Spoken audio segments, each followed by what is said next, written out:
വിജയദശമിയിലെ വിദ്യാരംഭ സമ്പ്രദായം എങ്ങനെയാണ് ഏറ്റവും വിശിഷ്ടം എന്നാണ് പറയുക.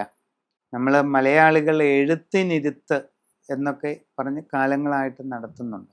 നമ്മളെ സംബന്ധിച്ച് അല്ലെങ്കിൽ നമ്മളിൽ പലരെ സംബന്ധിച്ചും വിജയദശമി എന്ന് പറഞ്ഞാൽ കുഞ്ഞുങ്ങളെ ആദ്യമായിട്ട് എഴുത്തിന് ഇരുത്തുക എന്നുള്ളതാണ്.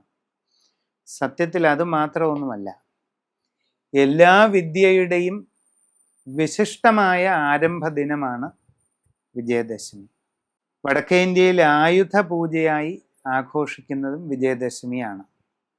അപ്പം വിദ്യയിൽ കലാവിദ്യയുണ്ട്, ലളിത കലാവിദ്യകളുണ്ട്, സംഗീത വിദ്യകളുണ്ട്, ചിത്രവിദ്യകളുണ്ട്, ആയോധന വിദ്യകളുമുണ്ട്, കായിക വിദ്യകളുമുണ്ട്. ഇതെല്ലാം ഓരോ തരത്തിൽ വിദ്യകളാണെന്ന് വേണമെങ്കിൽ പറയാം.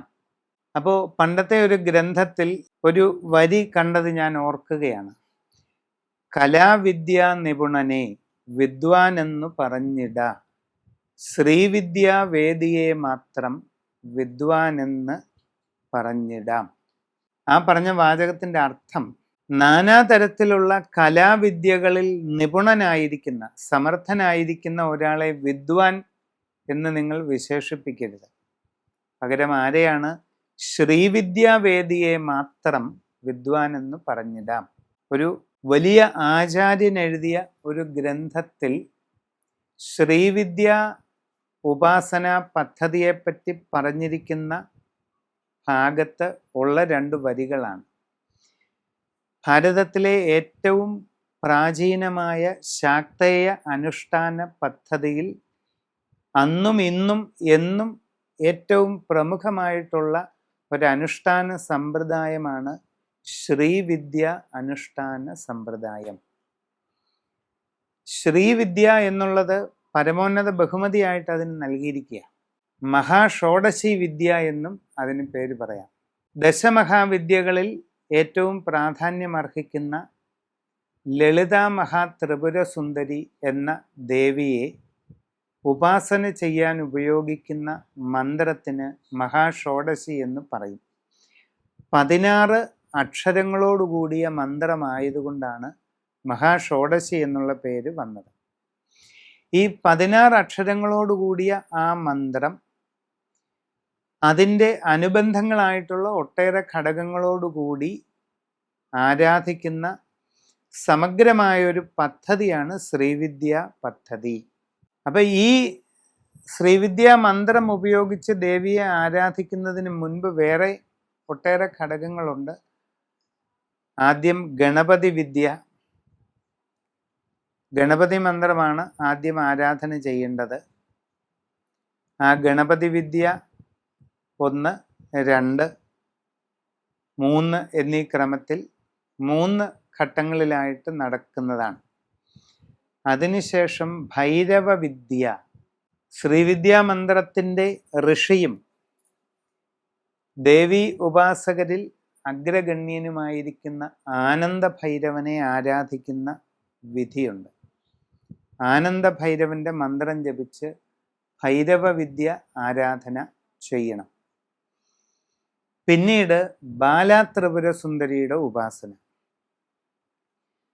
മഹാത്രിപുര സുന്ദരിയുടെ ബാലികാരൂപമായിരിക്കുന്ന ബാലാദേവിയുടെ 3 വിവിധ അനുഷ്ഠാനങ്ങൾ ആണ് അവിടെ ചെയ്യുന്നത്. ഏറ്റവും ഒടുവിൽ തുടർന്ന് പഞ്ചദശി 15 അക്ഷരങ്ങളുള്ള ശ്രീവിദ്യാമന്ത്രം ആദ്യം, പിന്നീട് 16 അക്ഷരങ്ങളുള്ള സമ്പൂർണ്ണ വിദ്യ, അതിനെയാണ് മഹാഷോഡശി എന്ന് പറയുന്നത്. ആ മഹാഷോഡശി ആരാധനയും കഴിഞ്ഞാൽ മഹാപാദുക ഉപാസനയുണ്ട്. അതാണ് പരമമായ ജപവിധാനം. ഇത്രയും ചെയ്തു കഴിഞ്ഞാൽ പിന്നീട് ശ്രീചക്ര പൂജ ആണ് അടുത്തത്.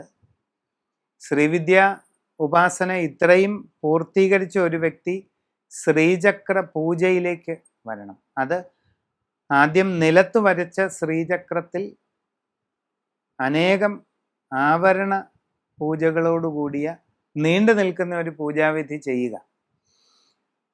അതിനുശേഷം തുടർന്ന് മഹാമേരു ചക്രത്തിൽ, ഗോപുരത്തിൻ്റെ ആകൃതിയിൽ ഉയർന്നു വരുന്ന മേരു ചക്രത്തിൽ അഭിഷേകത്തോടുകൂടി ചെയ്യുന്ന ഷോഡശോപചാര പൂജ ആണ് അടുത്തത്.